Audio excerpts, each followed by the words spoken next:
மீண்டும் உங்களை எல்லாம் சந்திக்கிறதுல ரொம்ப சந்தோஷம். உண்மையாகவே இன்னைக்கு நான் ரொம்ப சந்தோஷமாக இருக்கேன். இந்த பின்னால் இருக்கக்கூடிய ஏரி, நான் பிறந்து வளர்ந்த ஊருக்கு 40 வருஷம் கழிச்சு இங்கே வந்திருக்கோம்.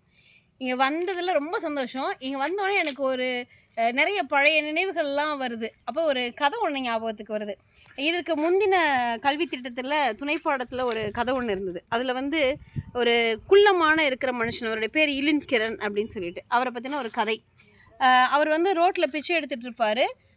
அவர் பிச்சை எடுத்து முடித்தோன்னே அங்கே இருக்கக்கூடிய அந்த போக்குவரத்து அலுவலர், காவலாளர் தான் வந்து அவரை ரோடு கிராஸ் பண்ணி விடுவார். அவரை கூட்டிகிட்டு போய் அவர் எங்கே போய் நிற்கணுமோ அங்கே நிற்பார். அவர் அங்கே காத்துட்ருப்பார். இவருக்குள்ள மனுஷன் குட்டையாக இருப்பார். அவருக்கு சாதாரண உயரமுள்ள ஒரு மனிதன் வந்து நண்பராக இருப்பார். அவர் தினமும் அவரை கூட்டிக் கொண்டு போய் அவருடைய வீட்டில் விட வேண்டியது அவருடைய வேலை. இப்போ 2 பேரும் பேசிகிட்டே போகிறாங்க. அந்த நல்ல உயரம் உள்ள ஒரு மனிதன் வந்து சொல்லுவார், என்னடா வாழ்க்கை, காலிலேருந்து ஒரே போரு, அவங்க சரியில்லை இவங்க சரியில்லை அப்படின்னு சொல்லி இவர்கிட்ட குறப்பட்டுக்கிட்டு அந்த இலின்கிரண்ட்டை பேசிக்கிட்டே போவார். அப்போ அந்த குள்ள மனுஷன் சொல்லுவார், ஏன் அப்படி உனக்கு தோணுது? ஆனால் எனக்கு எல்லோரும் நல்லவங்களா தோன்றாங்க. நான் உட்காந்து பிச்சை எடுக்கிறேன், எனக்கு நிறைய பேர் கொடுக்குறாங்க. நாங்கள் உட்காந்துருக்கேன், அங்கே இருக்கக்கூடிய பணியில் இருக்கக்கூடிய காவலர் தான் எனக்கு உதவி செய்வார். இதோ இப்போ பாரு, நான் வீட்டுக்கு போகிறதுக்கு நீ தான் என்னை கூட்டிகிட்டு போய் என்னை வீட்டில் விடுற அப்படின்னு சொல்லி பேசிக்கிட்டே போவாங்க. போகும்போது அந்த இலின்கிரன் தங்கி இருக்கக்கூடிய ஒரு வீடு, அந்த வீடு வந்துடும். அந்த வீடு ஒரு படிக்கும் கீழே இருக்கக்கூடிய, மாடிப்படிக்கு கீழே இருக்கக்கூடிய ஒரு வீடு. அது ரொம்ப குட்டையாக இருக்கும். இவருடைய உயரத்துக்கு ஏற்றாற் போல் அந்த வீடு வடிவமைக்கப்பட்டிருக்கும். அப்போ சொல்லுவார், இதுதான் என்னுடைய வீடு. அந்த வீட்டுக்குள்ளே நுழைஞ்சு பார்த்தா குட்டியாக ஒரு பெட்டு, குட்டையாக ஒரு கிச்சனு, அவருக்கு எட்டுற அளவுக்கு சின்ன சின்ன அலமாரிகள், அதில் குட்டி குட்டி பொருட்கள் ரொம்ப அழகாக நேர்த்தியாக அடுக்கியிருக்கும். அப்போ அவர் அந்த வீட்டை காமிச்சு சொல்லுவார், இது ஒரு மாடிப்படிக்கு கீழே இருக்கக்கூடிய வீடு தான்.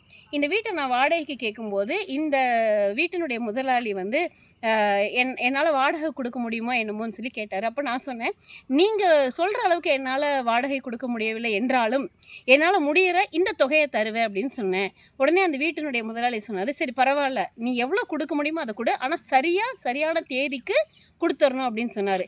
இன்று வரை அவர் சொன்ன அந்த தேதியில் நான் கேட்ட அந்த தொகையை கரெக்டாக கொடுத்துட்ருக்குறேன். இந்த நல்ல மனிதர் இருந்ததுனால தான் எனக்கு இங்கே ஒரு வீடு கிடச்சிருக்கு அப்படின்னு சொல்லி அவர் சொல்கிறார். இதெல்லாம் அந்த சராசரியாக உயரமுள்ள எல்லா உடல் அமைப்புகளும் சரியாக அமைக்கப்பட்ட நபர் கேட்குறாரு.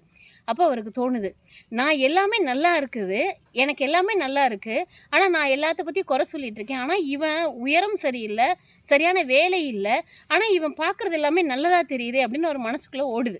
அப்போ அந்த இலின்கிரன் அவருடைய மன உணர்வுகளை புரிஞ்சு கொண்டவராக சிரிச்சிட்டே சொல்கிறாரு, நம்மளை சுற்றி நிறைய நல்லவங்க இருக்காங்க, நம்ம தான் அவங்கள அடையாளம் கண்டுபிடிக்கிறதில்ல, அடையாளம் கண்டுபிடி, வாழ்க்கை ரொம்ப அழகாக இருக்கும் அப்படின்னு சொல்லி சொல்கிறாரு.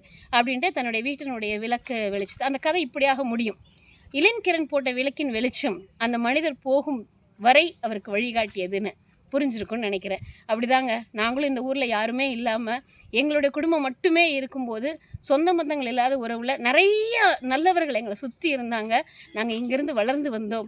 அந்த இடத்துக்கு மீண்டுமா வந்திருக்கேன் அப்படிங்கிறதுல ரொம்ப ரொம்ப ரொம்ப ரொம்ப சந்தோஷமாக இருக்குது. நிறைய நினைவுகள் இங்கே அசைவாடிட்டு இருக்குது. மீண்டும் இன்னொரு நல்ல கதையோடு நல்ல நினைவுகளோடு உங்களை சந்திக்கிறேன். நன்றி, வணக்கம்.